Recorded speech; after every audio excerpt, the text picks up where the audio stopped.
I'm introducing a new instrument, a new rhythm instrument, I start by showing the children and giving the name, etc. And if you have no other instruments, rhythm sticks can be used for all of the music activities that I outline in the lesson plans. And I find them very versatile. I like these shorter rhythm sticks, not the long ones, but these are about the right length. I think they're 6 or 8 inches. And I like the combination style. This is a smooth and this is ridged. So when I'm showing the children, we're all sitting in circle. We've done movement. We've done some focused listening. I might have even, given a little concept, fast and slow or something like that. But basically, the first time I introduce rhythm sticks, that's the main thing. That's the concept of the lesson. So I have something to show you today. These are called rhythm sticks. Can you guys say that with me? Rhythm sticks. Good. And you're going to have 2, one for each hand. One is smooth. One is smooth. And the other one has ridges. How they're going to sound is, we're going to make a little tapping sound. 1, 2, 3, 4. Tick-tee-top, tick-tee-top, tick-tee-top, tick-tee-top. You can play them by tapping them. You can scrape. You can tap them end to end. You can roll them together. You can play them like a violin. You can play them like cymbals. And there are probably a number of other ways that the children can play these. They've shown me so many ways over the years. So you want to show them how to use the rhythm sticks. Also, it's important to establish some symbols or signs or cues that you're going to be using in music circle. Like, for example, I always say, ready, set, sing, or ready, set, say when I'm ready to start a song. Also, I have this sign that I use for ending, or this, it's time, it's for stop. Also, this you can use for stop, like in a song about the little pony where you want them to stop singing. So you want to have some established signals or cues for the children. You also want to have a little procedure. So I show the instrument first and, different ways to use it. And then when the children are going to get the instruments, which I try to pass out really quickly, but I do ask the children, you're each going to get 2 rhythm sticks. But when you get your rhythm sticks, we're not going to play them right away. We're going to rest them, and resting position is on the floor in front of the child like this. So I'm showing them right now. This is resting position, so it's on the floor in front of them, but I'm not holding them. Am I holding my rhythm sticks? Am I playing the rhythm sticks?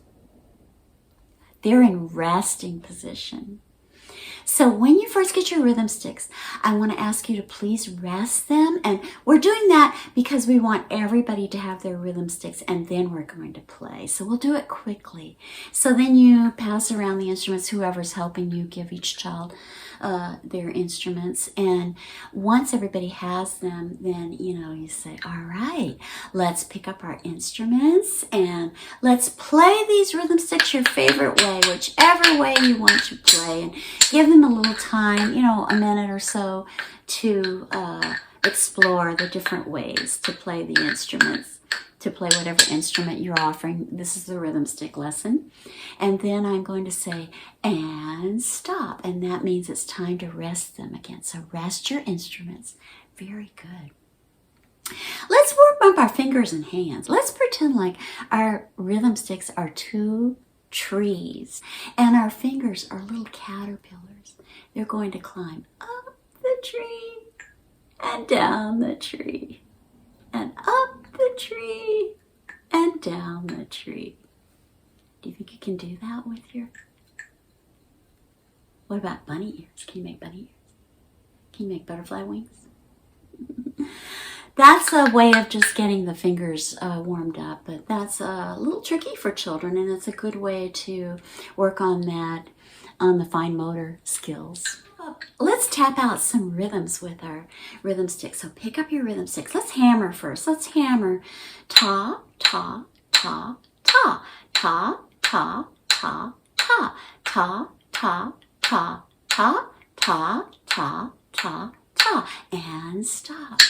How about if we tap them together? Let's tap ti-ti-ta, ti-ti-ta, ti-ti-ta, ti-ti-ta, ti-ti-ta, ti-ti-ta, ti-ti-ta, and stop.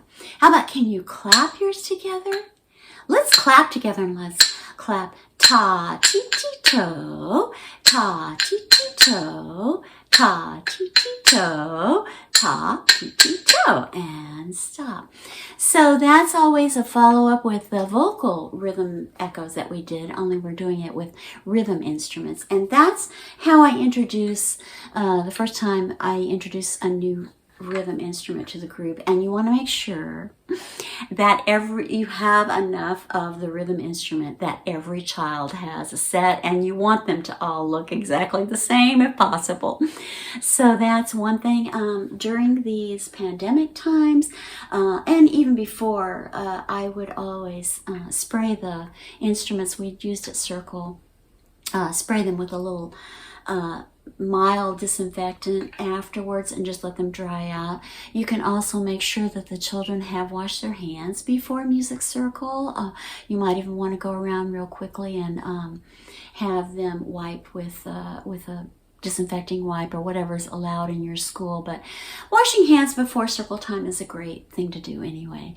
So you want to try to cut down the spread of germs by, keeping your instruments cleaned after use. So that's an introduction to rhythm sticks. You can also use the 3-period lesson after they've gotten familiar with the rhythm sticks. The first period, of course, you've taught that when you first introduced them. These are called rhythm sticks. Can you guys say rhythm sticks with me? That's the first period. Then the second period is, are these called maracas, or are these called rhythm sticks? Rhythm sticks they are. That's the second period. So, depending on what you've offered to the children already, you just need to have offered two instruments, or even, you can even say, are these scarves or are these rhythm sticks? And you want to always have the correct answer as the second part of the question that you've asked. That's a little control of error that Montessori teachers use a lot. The third period would be, we have our instruments today. Do you remember the name of this, what these are called? And the children hopefully will know they're called rhythm sticks, but if not, you can go back to the second period or the first period. That's a quick way to do the 3-period lesson with the children. You can also play around with the second period, and can you put your rhythm sticks on your knees? How about, can you put your rhythm sticks on your shoulders? So you're using the word rhythm sticks quite a bit. That can be played and extended into more of a game.